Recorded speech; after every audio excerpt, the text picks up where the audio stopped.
Hey guys, I'm Tim Langston with Red Dog Bushcraft, and today I thought we would continue our discussion in cutting tools with saws. Today we'll look at some of the saws that I use both for my personal use and when we're teaching classes, and some of the benefits and disadvantages of different saws. Once again, I'm going to try to do all of this in one shot, so if you'll just stand by, I'm going to reposition the camera here for just a minute and we'll get started talking about saws. A saw is a very handy thing to use when you're out in the woods, both practicing bushcraft, in any type of a camping or survival situation. A saw can be a very valuable tool for you to enhance both your survivability and your comfort around camp. A lot can be done with the saw. Now, I love my axe as much as anybody, and I like taking a hatchet and doing work with that.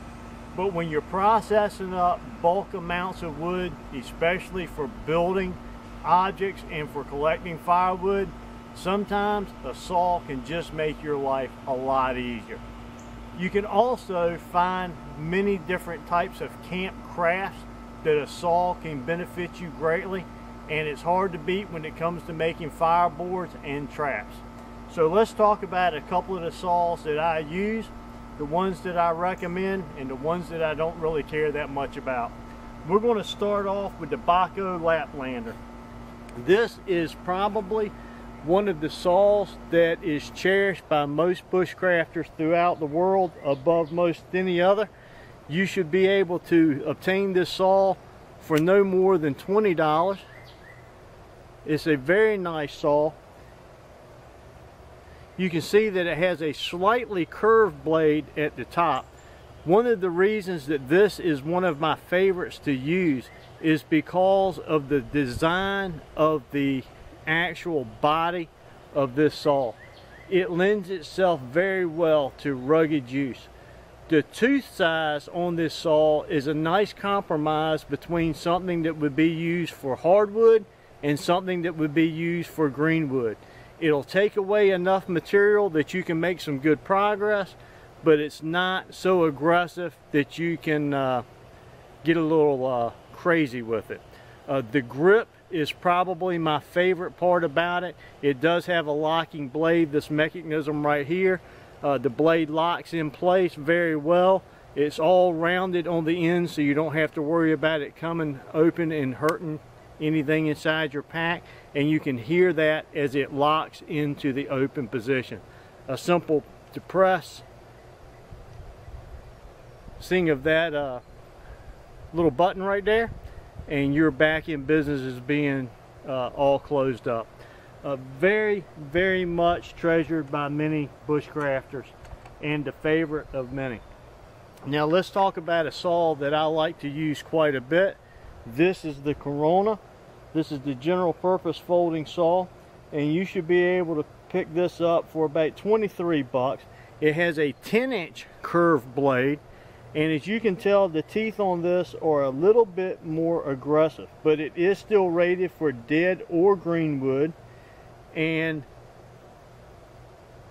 this has wet ground teeth, and I don't know if you can really get a good appreciation of the way the teeth on this particular saw blade are sharpened, but used a lot by pruners and people who do work with fruit trees because of the nice cuts that it makes. It is a much more aggressive blade. It's a little too aggressive for some small fine work around camp and craft, in my opinion, but if you're making shelters and processing firewood, but you don't want to go up as big as a bow saw, this is a very nice tool to have. Once again, it locks into place, but you can tell, see how that moves out a little bit, and you're starting to get onto the bottom side of that blade. Now you're still away from that first tooth right here, but not by much. The retention system in the lock is not as good, and of course you can see the teeth where you can get in here. So there is a chance, a higher chance of having some damage to equipment. But it does have a nice locking system, and it's very easy to depress and to refold that by this locking mechanism. Once again, the roundness in here and the molded material does make it very advantageous as far as a grip and being able to retain your grip on it, but I don't believe that this, in my opinion, with it being all molded plastic, is quite as heavy duty as the Baco Laplander. Okay, the next saw that I use most of the time, this is a Fiskars general purpose knife. Now once again, we're back into the smaller teeth and more of a general purpose around camp type saw. Once again, the handle, the way it's laid out, is very comfortable.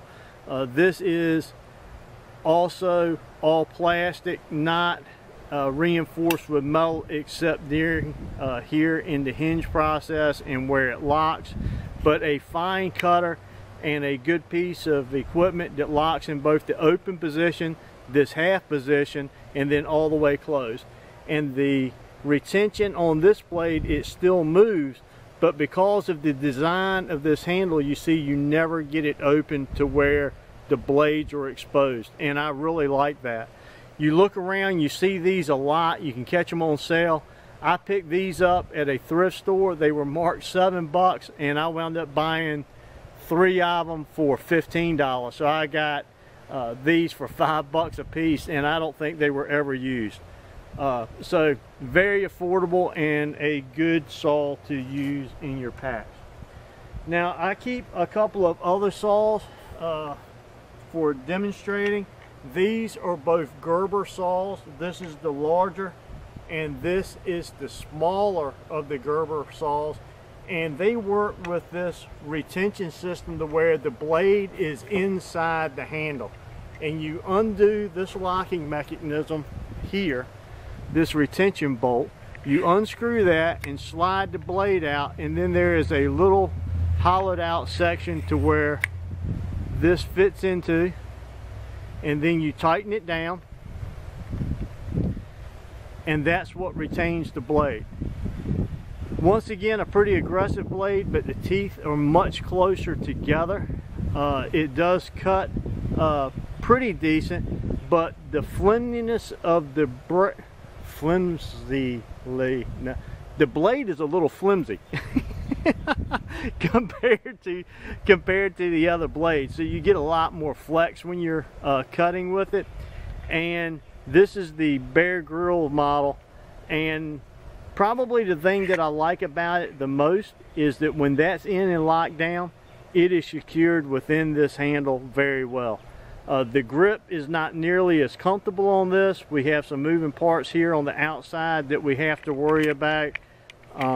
It does have a stop so that you can't, it gets very difficult when you start unscrewing it, but it will unscrew all the way, and then you've got something that you could lose or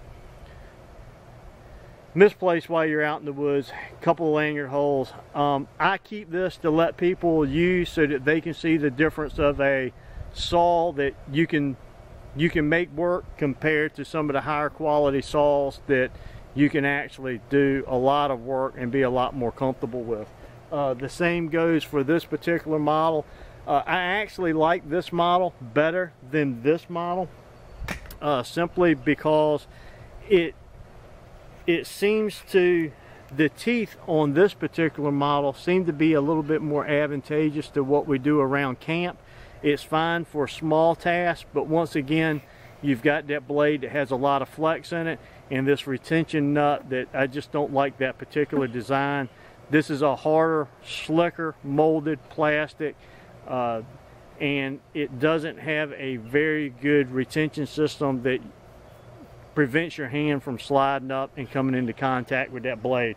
That's the problem with both of those saws as far as that is concerned. Now let's talk just a moment about the small blades that are on some knives and some multi-tools. Is there a purpose for these in the bushcraft community? I tell you what, for a striker, for the back of a ferro rod, you'll be hard pressed to find a better one than the back side of the blade of this saw. The saw itself, as far as small cutting small sticks, making notches, doing traps, that type of thing. Nice thing to have. I think there is a place for them, and one of the features that I look for in a good quality multi-tool is the quality of the side of the saw. This is the Leatherman Wave, and Leatherman has some very nice saws, the higher of the quality of the saws on the market, in my opinion. The other saw that I have is on this Victorlux. This is the knife that I keep in my small leather belt pouch that stays on my belt attached to me when I'm out practicing my skills in the woods. This long, skinny, tapered blade, also that 90-degree spine, does a fantastic job of throwing sparks. The way the teeth are ground on this particular blade make it a real nice cutter. The trick to this is to keep your finger up here and to try to utilize the back side of this blade. It cuts much better. But I really like the taper on that blade, and this is a nice knife to have as a backup knife and saw in a little belt pouch when you want a small carver. So let's take just a minute. Let me zoom in here on this log and we'll take a look at a couple of these smaller saws. Now, I would be not doing a very good job of covering saws if I didn't go a little bit further and talk about some bow saws. This is a saw that I keep in one of my vehicles. It's just a great all-around saw. It comes with a wood blade and two different metal blades that can be attached in here. It's a great thing to have in an emergency kit in a vehicle, or you know, when you're like me and your personal space is out in the middle of nowhere away from home. It's a nice thing. It's small. You're not going to do huge trees with it, but it's nice to be able to have the capability of a very fine cutting blade, a metal blade, and a wood blade, all in a nice small tight package. This one is actually brand new. It's 12 inches in length, and I've got one that's in my other truck that I've had for a long time, and I hesitated buying it because of the plastic that's on it. But with the butterfly screw-in attachments, I was afraid I'd lose them, but you know what, you just have to be careful when you change your blades out. But just a very handy piece of kit to have. But when it comes to bow saws, I like to have something a little bit more substantial, and this is the smallest one that I want to take with me when I go camping. And the way I determine that is very much like I do my axe. I put it underneath my arm, and I like to be able to grip it in my hand. And this is a nice size saw. The blades weigh practically nothing, and there's a couple of different ways that you can store these out of the saw altogether. And just take this and stick it on the frame of your pack. It doesn't weigh a whole lot, even though it's metal. Has a nice simple retention system on it, so it requires no tools whatsoever to loosen and to reattach that blade. And you want to talk about doing a lot of work around camp, you can do it with a bow saw that's of this size. This was $7 at a local discount store, a farm supply store.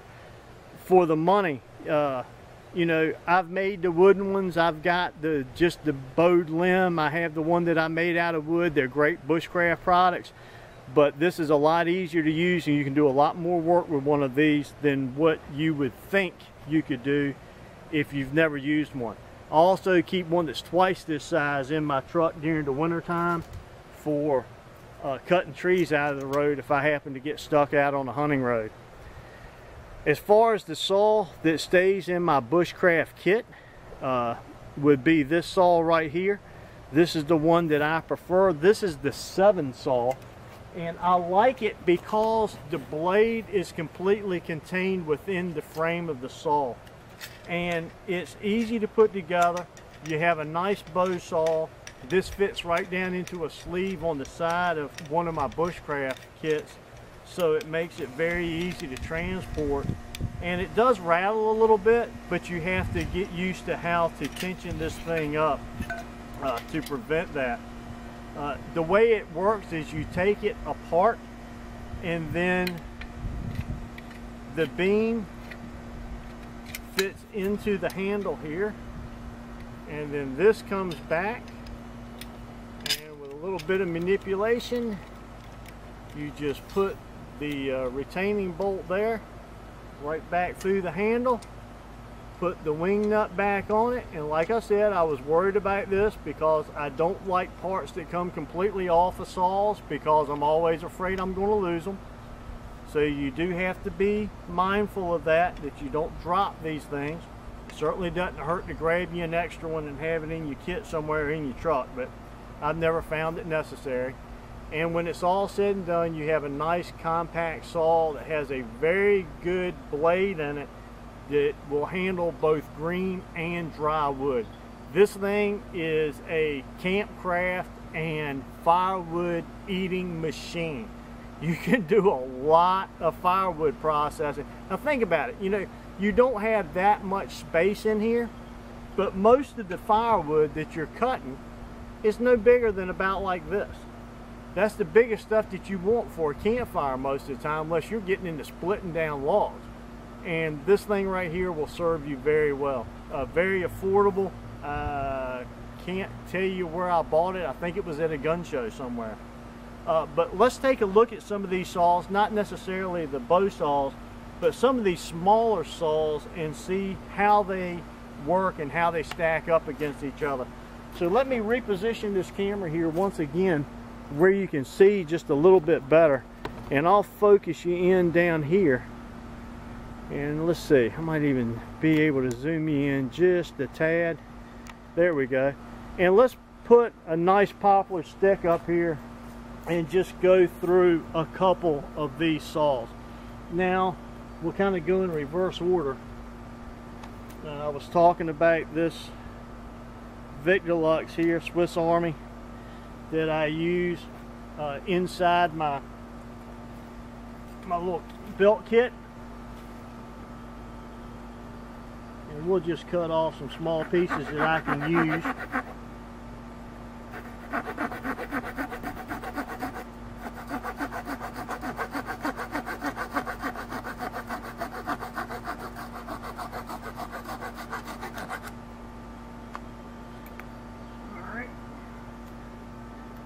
Nice smooth cut, no issues there whatsoever. And you know, this is just a small piece. It's a little bit larger than my thumb, but it gives you an idea. That's about as big as you would use for any type of trap or fish trap or primitive type trapping that you'd be doing, tent stakes and the like. Let's try the Leatherman Wave.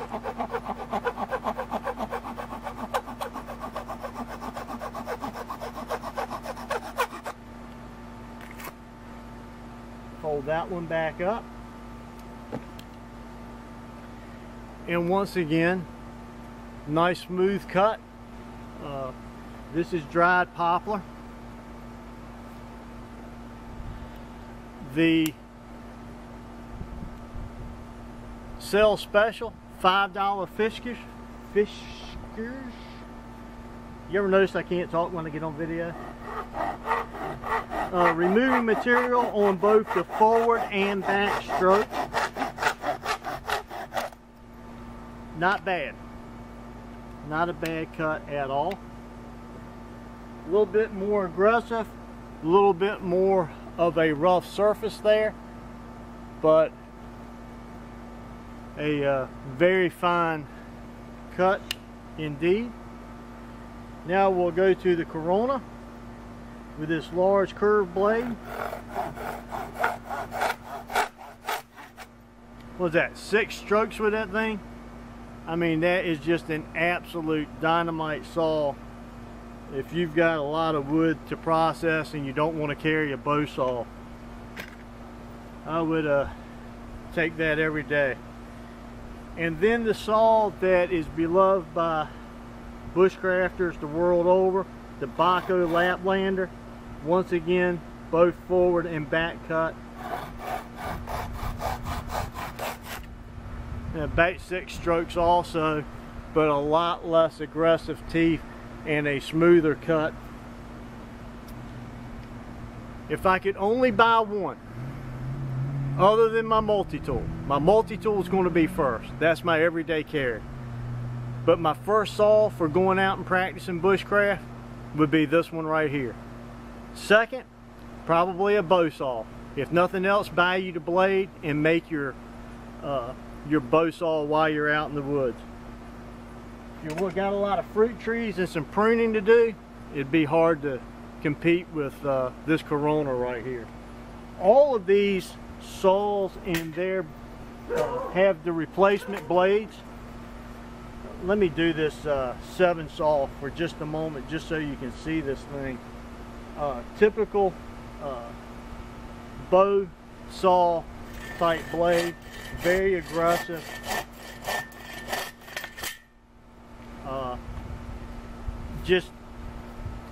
It's a lot of fun to work with. I think you would enjoy that very much. If I could only have one bow saw, it would be that one, and the reason being that one over some of the others is just because of the portability of that thing and how it fits in my kit, and I just don't have the worries of it tearing my kit up and losing parts, and it's just a really nice compact saw to use. Now there's all different other kinds of saws on the market that you can use, but these are the ones that I like and that I find myself using time and time and time again. When I'm out and I'm practicing, and the stuff that I choose to take with me while I'm out practicing my bushcraft, these are the ones that I use, and I use them because they work, because they're affordable, and because I know I can get replacements for them without a whole lot of hassle. I hope this is helpful to you. I certainly enjoyed bringing it to you. Thanks for joining me once again. I'm Tim Langston with Red Dog Bushcraft, home of global safety and survival. Until next time, guys, God bless.